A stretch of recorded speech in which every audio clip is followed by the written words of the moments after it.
While most of the mainstream media are paying attention and are aware of the 30th anniversary of John Lennon's murder, another murder still has heavy metal fans looking at today with heavy hearts. Pantera and Damageplan guitarist Dimebag Darrell was shot dead while on stage in Ohio 6 years ago to the day. Recently, Dime Bash was held in LA to celebrate Dime's life, and it featured performances from Dave Grohl, Lemmy of Motorhead, and Alice in Chains, just to name a few. The event was put together by Dime's girlfriend, Rita Haney, with funds earmarked to help the Ronnie James Dio Stand Up and Shout Cancer Fund. She said that Dime Bash is just the tip of the iceberg as far as keeping the guitarist's legacy alive. There's a lot of music, just his own personal, little 4 tracks, 8 tracks, things like that.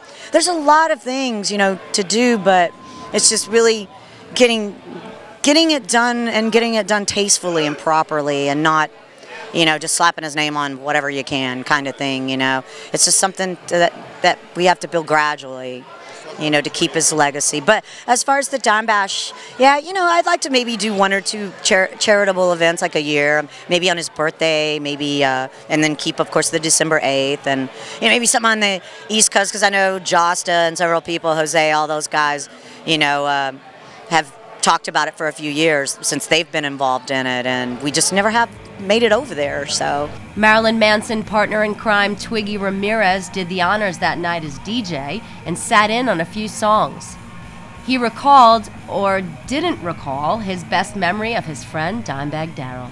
Driving around in a pickup truck with him on acid, listening to Peace of Mind, like full blast, and having our keyboard player in the back of the pickup truck bouncing up and down, and just I don't remember, to be honest with you.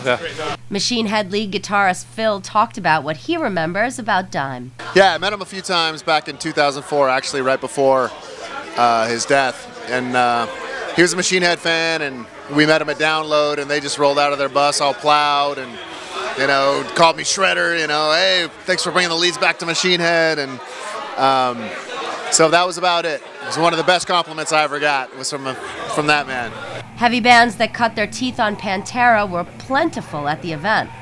In this moment, Maria Brink and DevilDriver's John Boecklin were asked about not meeting Dime and his influence on today's heavy music.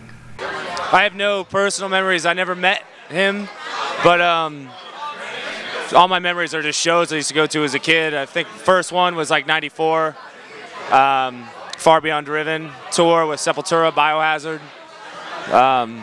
They are my favorite band. Like, Dime's my favorite guitar player, Vinny's my favorite drummer. Like, I look up to them, and what they did changed my life and affected completely how I played music and think about music. No, I never got to know him, but I wish I got to see him play. I got to hang out around him a few times, but obviously, he was a legend and amazing at what he did. And my guitar player especially is just so honored to be here and playing, and me too, so we're happy. Those wishing for the good old days of Pantera can check out the recently released Ultimate box set of Cowboys from Hell. Dimebag was 38 at the time of his death.